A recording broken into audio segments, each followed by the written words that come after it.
this for Chiefs fans to swallow? Oh, I mean, I think this is not all losses are created equal. And after the first half, it looked like the Chiefs were going to get blown out. And to come back, to take the lead, to have the game won with that interception, to only see your star pass rusher lined up off sides, and then come back again and tie the game, to only not get the ball in overtime. This is a double stomach punch. Like, this is about as bad as losses get. Oh, it hurts. It hurts. There's no guarantee you can get back in that position.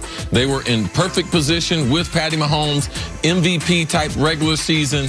Would the defense be good enough? The defense had performed better at home. They let them down in the championship game when they really need them, especially in that first half, not being able to get off the field. And to lose to the Patriots, too.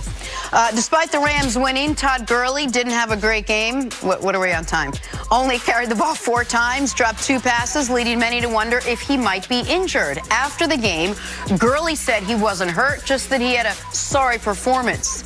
See you buying that he had a sorry performance and wasn't injured? Oh, no, he was sorry. It's just a matter of was he sorry and hurt? Because he didn't look good. His body language was bad. That's the only answer for him not being out there. They'll say, oh, they were going with the hot hand. Man, Todd Gurley, it's hard to imagine someone having a hotter hand than him. And after the rest, he looked better in last week's game. I think he had a setback in practices or in the game last week. What was shocking to me is at the very end of the first half, when he scored that touchdown, that really got the Rams back in the game, I thought, okay, come second half, Todd Gurley's going to be used a lot, and then he wasn't.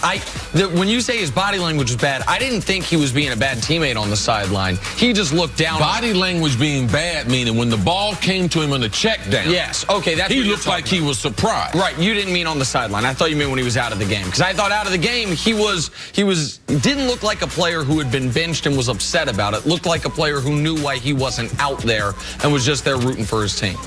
All right, finally, despite the loss, Drew Brees said he'll be back for the 2019 season. He did, however, add, quote, "I'm not getting any younger." Nick, did the Saints blow their Super Bowl window? Oh, not their Super Bowl window. Like, as long as you've got Drew Brees and Sean Payton and Marshawn Lattimore, Michael Thomas, Alvin Kamara, you're going to be right there. But much like the Kansas City Chiefs, you do not know that you'll be the 1 seed again. You do not know that you will get to this point in the season as healthy as they did. Last year they had an excellent chance, but last year they were going to have to do it the hard way. They were going to have to do it by going on the road in the second round, then going on the road in the third round.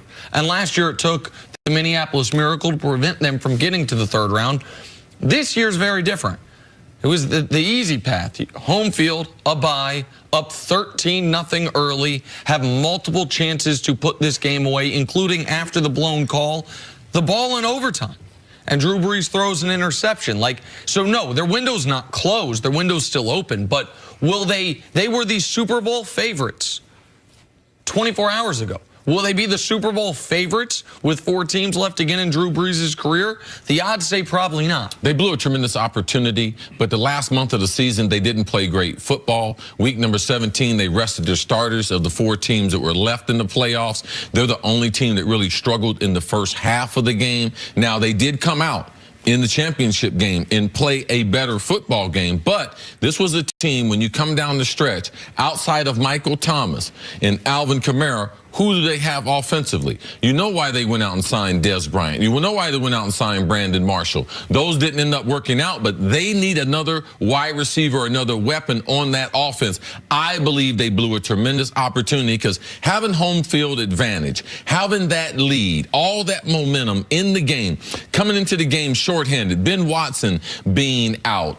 Defensively, they lost the starting defensive tackle last week, blew his Achilles. So to be able to take advantage of that opportunity and not get to the Super Bowl, I believe the last 2 losses, the Miracle you mentioned and this loss right here, how could we say they're going to be better in 19 or 20? And they got to figure out what happened to the offense over the last 7 weeks of the year. In the last 7 weeks of the year, they had more games scoring 14 or fewer points than games scoring more than 24 points. Last 7 weeks of the year, they averaged fewer than 20 points per game. This super high-powered offense through 10 weeks went dormant at the worst time of the year. To lose the last 2 years the way they did, It's gut-wrenching for this team. All right, sticking with the NFC title game, what are the most crucial moments of this game? The one we were talking about earlier, the one we'll be talking about for a very long time. The third down, no-call pass interference on Tommy Lee Lewis. If this would have been able to take the clock down and kick a field goal as time expired, then the Saints would be going to the Super Bowl. Instead, the Saints will be watching the Super Bowl. Sean Payton was unhappy during the game and most certainly after the game. It's frustrating, just getting off the phone with the league office. They blew the call, and man, there were a lot of opportunities, though, but that call puts it 1st and 10. We're on an E3 plays, and it's a game-changing call. They said not only was it interference, it was helmet to helmet. There were 2 calls. They couldn't believe it. We go into these league meetings, and we sit as an ownership group, and we don't further evaluate the replay system. There's just too much at stake. And it's a hard job for those guys because it's happening fast. But I don't know if there was ever a more obvious pass interference call that, here it is, the NFC Championship game. So, tough one to swallow. CC, you've been around the game for a long time. In your opinion, does the NFL need to consider expanding instant replay? No. Last year we had the no catch rule. We changed that, make it more pleasing for the fans, our fan base, so we know what a catch was, so the players knew what a catch was, and typically they come after a play like this. There's too many judgmental plays that would slow down the pace of the game. The whole game, the product of the game would change if you bring these plays into review. And you'd be able to call so many pass interferences if you went to review. So Sean Payton, it's tough. I know you've talked about trying to open it up for more reviews. You think it'd make the game better. I don't believe it would make the game better. Some calls are going to be missed. You can't go to a sporting event expecting them to get all the calls, but trying to open this one up, I don't think it would enhance the game. I don't think the viewer would be as pleased when you start to see the number of stoppages you're going to have during the game. I 100% agree with you. Anyone that's going to go on television or radio, newspaper today and say they need to expand instant replay, they should not be allowed to say just that. Tell me specifically what you're saying. You should be able to challenge flags. Well, there wasn't a flag there. Oh, so you should be able to challenge non-calls. Okay, good luck with that. All right, every big touchdown at the end of games, a coach will save his challenge and say, holding on the left guard. Every big interception late in the game, throws challenge flag, illegal contact from the corner on the other side of the screen. This would open up Pandora's box, and I know that's cliche, but in this instance, it's accurate that there is no fix here. I saw people that I respect online that cover this game saying the NFL needs to use all its technology available. But what does that actually mean? There are no robots. Everyone's like, oh, robotic officials. That don't exist. Major League Baseball is the only sport where you theoretically could just do a robotic strike zone. Everything else involves the flow of the game. And the problem here, the referee's in good position, but where Drew Brees throws the ball, there's a blind spot because the ball doesn't get high enough. The ref's at an angle. He's got two potential players there. The ball is flighted low enough that he thinks the ball and the defender get there at the simultaneous contact is what he thinks. So what's the solution? There isn't. This is going to happen.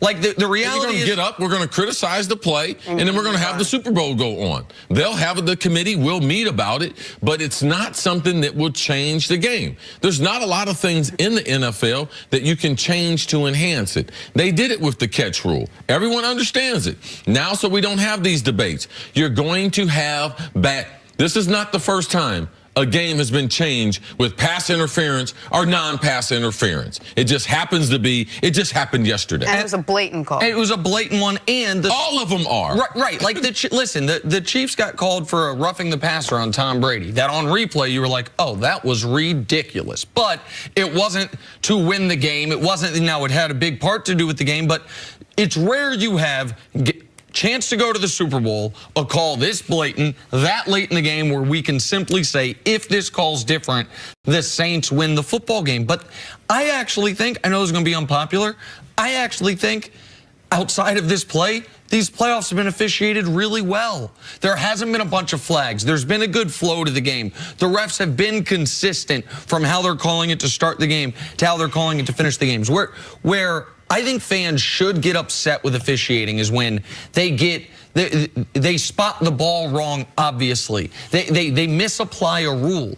But in a game where there's going to be, 150 plays between the two teams, there's going to be that much passing, it's usually not this blatant. There is not a solution. Again, if you want flags to be challengeable, okay, but that wasn't a flag. Now you want non-calls to be challengeable. In real time, it wasn't blatant. I thought it was simultaneous. In real time, you could not tell if the defender got there before the ball did. So, yes, with replay, and what replay does, it makes officials look bad. It makes it look very, very obvious. But that's why it's a replay with all the different frames of different camera angles. Yeah, they make it crystal clear. Yeah, anybody would have known that, but that's not the way it happens in real time. It's just unfortunate that a day of great football turned into conversations about instant replay and whether overtime should be the way it is with overtime rules. But once we get past that, we will go back and people listen. I guarantee people incredibly high numbers. The NFL this year the product's been outstanding. So in my eyes, so much better than last year. And we got 2 overtime games to go to the conference champion, to go to the Super Bowl. Yeah, I mean, it was a call that marred the game. There's no way to fix it other than get the call right. All right, take a break. Coming up, how does Tom Brady always shine in the biggest moments? That's next on First Things First. Kale.